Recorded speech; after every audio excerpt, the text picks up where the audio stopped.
Sophie Matryoshka.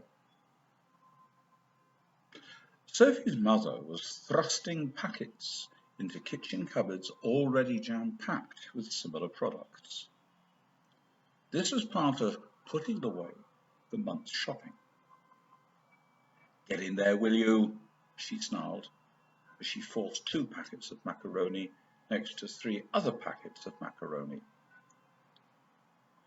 Meanwhile, Sophie was sitting at the kitchen table, wooden island and a sea of polythene bags, some obese looking, others rectangular, according to their contents. Sophie's mother trod carefully around the kitchen. "You going to be here long?" she asked. Sophie looked up from her task. "If they like this, I might get a prize." "Well, why don't you go to your room and do that?" "There's too much stuff on the table." "If you took the trouble to tidy your room once in a while, young lady, you'd have all the space you need. No prizes for that." Then Sophie's mother launched into her usual speech about tidiness and the girl was always under her feet and not in a room out of the way, and about Sophie's having no idea about organising herself. Sophie quietly closed her exercise book, put the top back onto her pen and slid off the chair. "Where are you going now?" Mother asked. "My room," girl replied. "And tidy it up while you're about it." By the time Sophie reached the kitchen doorway, her mother called her back. Suddenly, she wondered why she continually ended up talking to Sophie so roughly. She was a sweet kid, really, but most of the time she couldn't really bear to look at her, let alone take her into her arms and all that nonsense. Her hands rested on the back of the chair where Sophie had been sitting. A tear welled up. She brushed it away briskly and blamed work. Sophie watched her mother, wondering what had got into her, or rather, what was always getting into her. Sophie's mother was aware at that moment she was being watched. "Go to your room then," she said. Relieved, Sophie moved the soft toys off the desk and onto her bed, and sat at her metal-framed desk. She reopened the exercise book and reread what had been composed in the kitchen before her mother had invaded it and waged war with the contents of the cupboards. A day in the life of Sophie Waldbear. My mummy calls me at 7 o'clock in the morning. After I have my shower and get dressed for school, I go down to breakfast in the kitchen. I love the smell of coffee. Once, my mummy tried to make pancakes, but they burnt and the smoke alarm went on and on. We couldn't stop it. We were deaf until lunchtime, so we have cereal with milk and sugar, which is much quieter. I go with my daddy to school in his car. He is a very good driver. He is a much better driver than my mummy. She shouts at other drivers and shouts at me, even if I haven't done anything. She wears her dressing gown in the car. My daddy wears his black suit and red tie. I get out at school at about 8:15, and my friends say my daddy's very handsome. On Mondays, our first lesson is maths. I'm not very good at maths because I get ever so mixed up with all those lines, numbers and things. My bestest friend in the whole world, Jessica, she knows all the answers and she helps me a lot. At 9:30, we have French. I love French. It sounds so lovely when our teacher, Mr. Reed, the handsomest man in school, speaks it. We have break at 10:15, and Jessica gives me her crushed fly biscuits, and I give her my cottage cheese sandwiches. My mummy makes my sandwiches very early in the morning. Once I bit into a cottage cheese sandwich with chocolate chips and nutmeg. It tasted horrible. My mummy must have been half asleep when she made those sandwiches. Jessica thought it was really funny, and then she ate them. She's a bit strange like that. After Sophie had written the last sentence, she chewed her pen. The smell of burning wafted up the stairs. Dinner was ready. The following evening, Sophie's father was reading the local newspaper.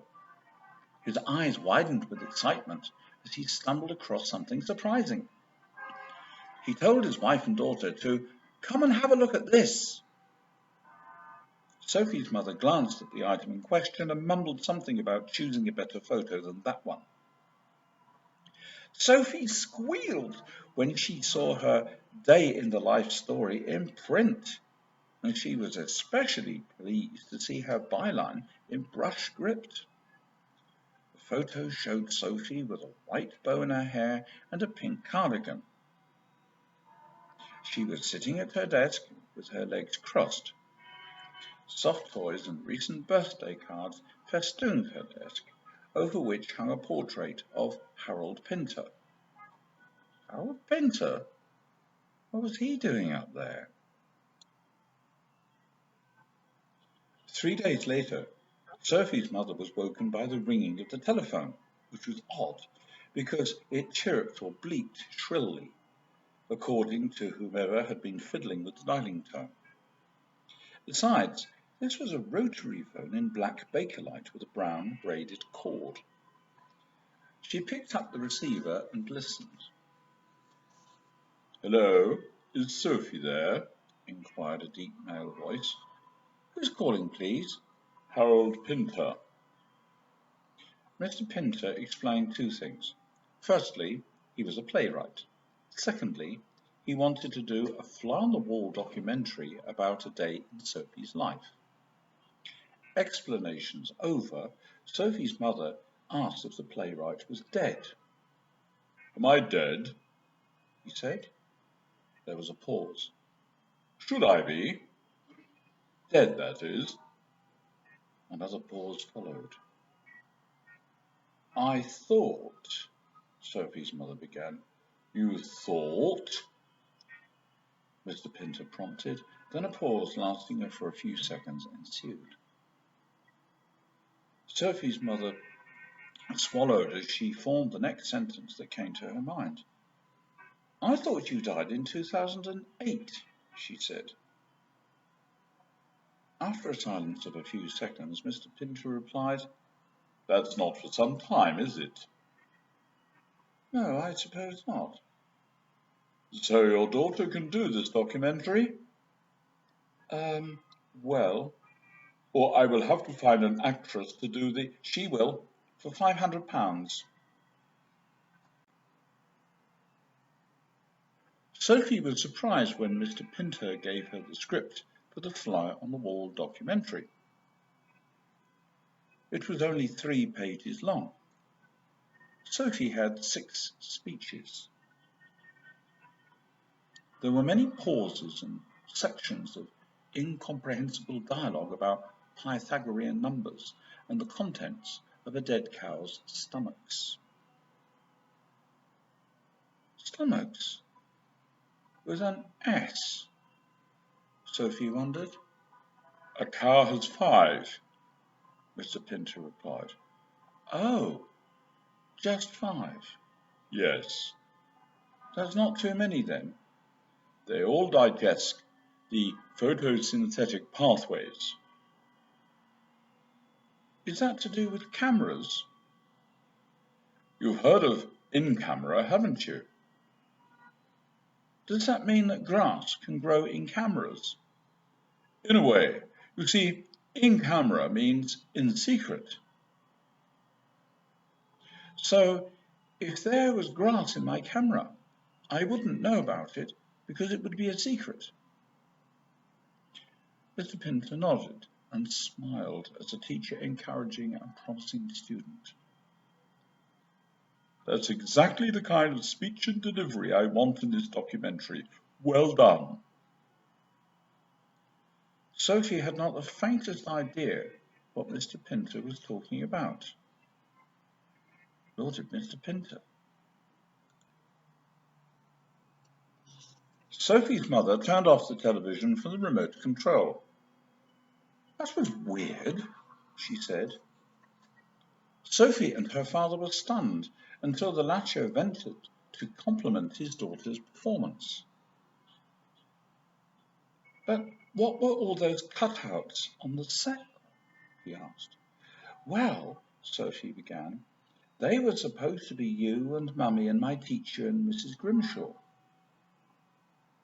Sophie was unable to convince herself of this explanation of the 45 minutes of rubbish they had just watched. Her mother frowned. What was all that stuff about grass in cameras? Without a word, Sophie's mother stomped out of the living room and into the hall, whence the sound of dialing echoed furiously.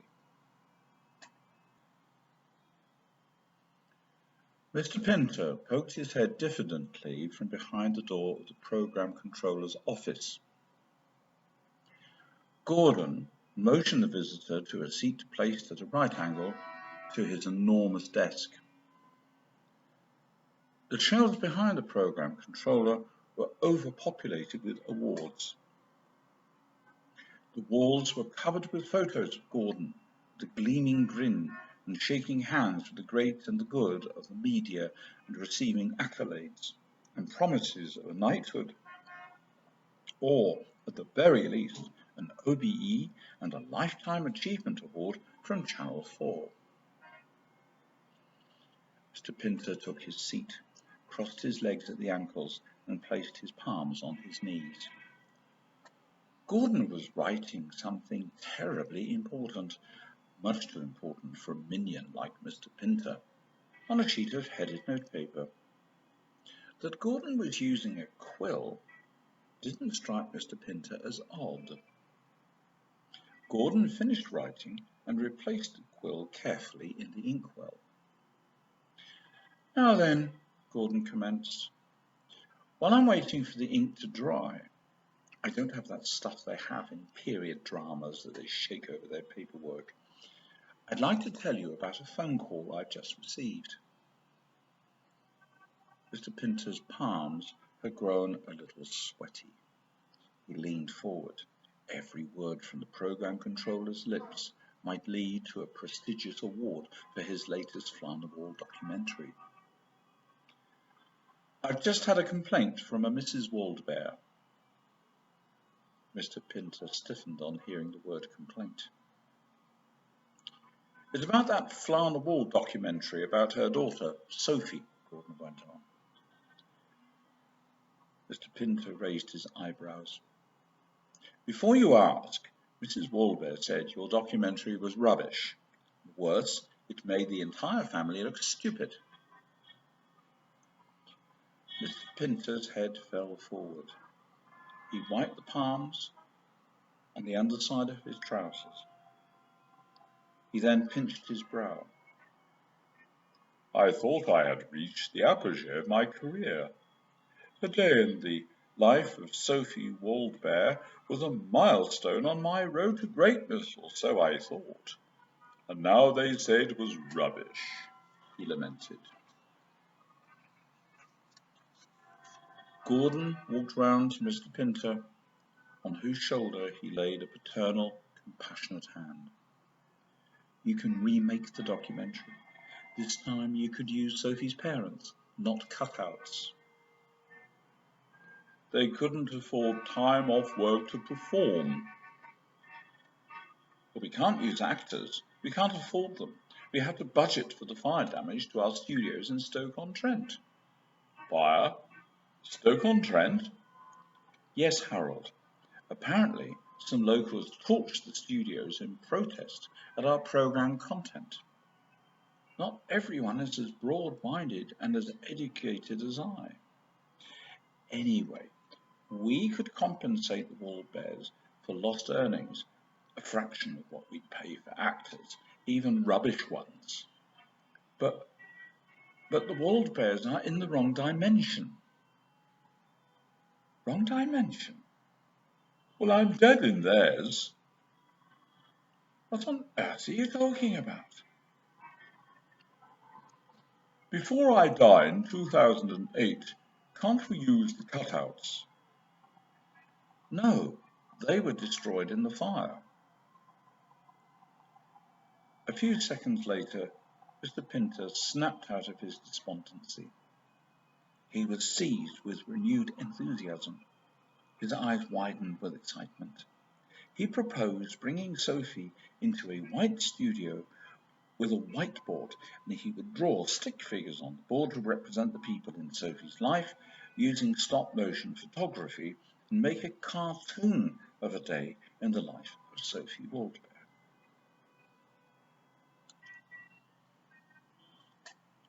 On the television screen flashed an elongated ellipse with a laterally inverted map of the world.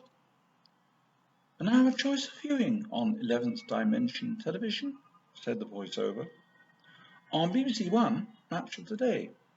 But on Channel 4, another chance to see a day in the life of Sophie Waldbear." Sophie walked jerkily into frame against the white background. A stick figure appeared on a whiteboard to her right and presented her with a digital camera. Blades of grass spewed out of the aperture of the camera. Sophie's voiceover cut in with, "My mummy wakes me up at 7 o'clock in the morning." A picture of a cockerel is pasted onto the whiteboard by a jerky human hand. The bird's beak opens to emit the sound of an alarm clock. A hammer-wielding stick figure with a skirt flattens the cockerel into a red pulp. A speech issues from the stick figure's mouth. "Fee, fi, fo, fuse. I smell the blood of hypotenuse." An action hero with cape, mask, and a blue right-angled triangle on his breast flies onto the set. Sophie's voiceover says, "On Mondays, our first lesson is maths. Mr. Hypotenuse is my maths teacher. He's ever so handsome. He hates circles and conic sections. He's a geometrical racist." A cutout of Sophie's mother approaches the screen and erases it with an orange duster. "Rubbish," says the pre-recorded voiceover. "Pass me the speaking tube." Sophie's mother cutout ordered the cutout of her father.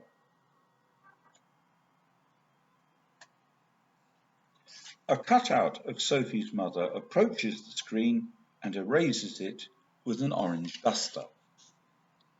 "Rubbish," says the voiceover. "Pass me the speaking tube." Sophie's mother's cutout orders the cutout of her father. "She was quite good in that," her father said, or rather, her father's cutout said. "Hurry up with that tube," ordered Sophie's mother. "I want to speak to Gordon now." "I liked the bit about grass coming out of the camera," Sophie's cutout father mused. "Made me come all over hungry. All those photosynthetic pathways, I suppose." "Shut up, you! You haven't been in the 11th dimension for 5 minutes, and you think you know everything," Sophie's mother, or rather Sophie's cutout mother, spat. Meanwhile, the real Sophie was drawing a circle with a black whiteboard marker on the floor. She hatched in shadows and gently lowered herself into the newly drawn hall. As she disappeared below the surface, she found an orange duster and rubbed out all the black lines she had just drawn.